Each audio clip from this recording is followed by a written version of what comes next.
Good morning students. आज हम geography का 6th लेसन कंटिन्यू करेंगे। Nature, vegetation and wild life. Nature vegetation में आज हम पढ़ेंगे थॉर्निंग बुशीज के बारे में। थॉर्निंग बुशीज मीन्स कांटेदार पेड़ पौधे या झाड़ियां। These are found in the dry deserts. Deserts क्या होते हैं बेटा? यहाँ पे बारिश बहुत कम पड़ती है और वहां पे जो पेड़ पौधे ऐसे होते हैं जो पानी के बगैर रह सकते हैं। इन एरियाज में जो थोड़ी बुशीज है वो कहाँ पे पाए जाते हैं? आमतौर पे डेजर्ट्स में। These are found tropical deserts. आमतौर पे जो पेड़ पौधे हैं ट्रॉपिकल डेजर्ट्स में पाए जाते हैं। इस प्रकार की जो वेजिटेशन है कवर इज स्कार्स। यहाँ पे जो वेजिटेशन है बहुत कम होती है। क्यों कम होती है? Because of scanty rain. Scanty मतलब कि बहुत कम बारिश पड़ती है यहाँ पे। और स्कॉर्चिंग हीट के कारण, स्कॉर्चिंग हीट के वेरी हॉट, बहुत ज्यादा गर्मी के कारण और बारिश कम पड़ने के कारण यहाँ पे जो वेजिटेशन है बहुत कम पाई जाती है। कुछ आप इंडिया के जो डेजर्ट्स हैं उनके नाम आपको पता होना चाहिए। Can you name the great desert of India? क्या आपको भारत में जो ग्रेट डेजर्ट है उसका नाम पता है? भारत में जो डेजर्ट है उसका नाम है थार डेजर्ट, जो कि राजस्थान में है। उसके बाद हम पढ़ेंगे पोलर रीजन के बारे में। जैसे जैसे हम एल्टीट्यूड हाइट पे जाते रहते हैं तो 0 डिग्री टेम्परेचर वहां पे हो जाता है और हमेशा बर्फ जमी रहती है वहां पे, इसलिए जो वेजिटेशन है वो बहुत कम ग्रो होती है वहां पे, उनकी ग्रोथ बहुत कम होती है। पोलर एरियाज, पोलर रीजन है जो एक्सट्रीमली कोल्ड, बहुत ज्यादा वहां पे ठंड पड़ती है। Growth of natural vegetation is very limited. Vegetation की जो ग्रोथ है बहुत लिमिट होती है। Only mosses lichens are found. Polar region में आमतौर पे कुछ प्रकार की जो वेजिटेशन है वो पाई जाती है। आमतौर पे मॉसिस और लाइकन्स यहाँ पे पाए जाते हैं। जो मॉसिस है वो क्या होता है बेटा? मॉसिस का मीनिंग होता है A small soft green plant with no flowers। Soft green plants होते हैं जिनके जो फूल हैं वो नहीं होते।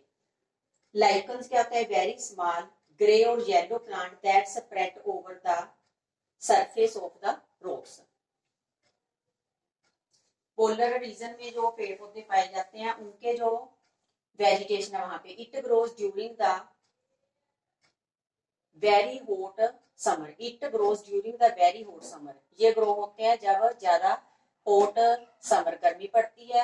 और इस प्रकार की जो वेजिटेशन है उसको टुंड्रा बोला जाता है। टुंड्रा मीन्स क्या होता है बेटे? Treeless. This vegetation is found in the polar areas of Europe. इस प्रकार की जो वेजिटेशन है पोलर एरियाज यूरोप के, एशिया के, नॉर्थ अमेरिका के वहां पे पाई जाती है। From the cold climatic condition, वहां पे इस प्रकार के जानवर पाए जाते हैं जो अपने आप को काफी ठंड जो सहार सकते हैं। उनके जो हेयर है वो काफी फर है, जो थिक फर होती है और थिक स्किन होती है। इसके साथ साथ वो अपने आप को ज्यादा से ज्यादा जो कोल्ड पड़ती है उससे प्रोटेक्ट कर सकते हैं। यहाँ पे जो एनिमल पाए जाते हैं वो है seal, walruses, musk oxen, arctic owl, polar bear and snow foxes are some of the animals found here. उसके बाद हम अब शुरू से स्टोरी पढ़ी थी हमने सलीमा की, उससे रिलेटेड करते हैं। Salima's father showed her some photograph of thick forest. Salima के फादर ने उसको थिक फॉरेस्ट के पिक्चर्स दिखाए। If some of the photograph Salima observe that people were cutting trees. एक फोटोग्राफ में सलीमा ने क्या देखा कि जो लोग हैं अब क्या कर रहे हैं, लोग जंगलों को काटना शुरू कर दिया उन्होंने। Clearing the forest, her father explain that the local people wanted there land for agriculture. पेड़ों को क्यों काट रहे हैं? उनके पिता ने बताया कि लोग हैं वहां के, उनको खेती बाड़ी करने के लिए जमीन चाहिए, इसलिए वो पेड़ों को काट रहे हैं। रहने के लिए जमीन चाहिए, इसलिए वो पेड़ों को काट रहे हैं। अपने पर्पज के लिए वो जंगलों को काटते जा रहे हैं। अगर इसी प्रकार हम पेड़ पौधों को, जंगलों को काटते जाएंगे तो हम एक प्रकार ऐसा आएगा कि जो जे पीपल वो cutting the trees like will there enough oxygen. तो जो हमें ऑक्सीजन मिलती है पेड़ों से, वाटर वेपर है, टिम्बर है, फ्रूट है, नट्स है, अवेलेबल इन फ्यूचर, तो आने वाले समय में ये सारा कुछ हमें अवेलेबल नहीं रहेगा। Do you agree with Salima? क्या कहते हैं आप सलीमा से सहमत हैं? Hold a discussion with your friends. आप एक डिस्कशन भी कर सकते हैं भी जो पेड़ पौधे हमको काटना चाहिए या नहीं। इसके बाद हम पढ़ेंगे बेटा जो डू यू नो है, पेज नंबर 44 पे, ग्रासलैंड्स के बारे में। Grasslands are known by different names, different regions. जो ग्रासलैंड्स हैं उनके अलग अलग जगह पे अलग अलग नाम है।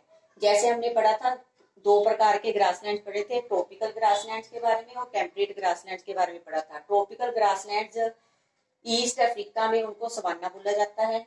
ब्राजील में उनको कैंपोज बोला जाता है, वेनेजुएला में उन्हें लेनोज बोला जाता है। और जो टेम्परेट ग्रासलैंड है वो कहाँ पे पाए जाते हैं? अर्जेंटीना में उसको पंपास, नॉर्थ अमेरिका में प्रेरीज, साउथ अफ्रीका में वेल्ड, सेंट्रल एशिया में स्टेपी, ऑस्ट्रेलिया में इनको डाउन बोला जाता है। अब मैं इसको आपको मैप में दिखाऊंगी बेटा।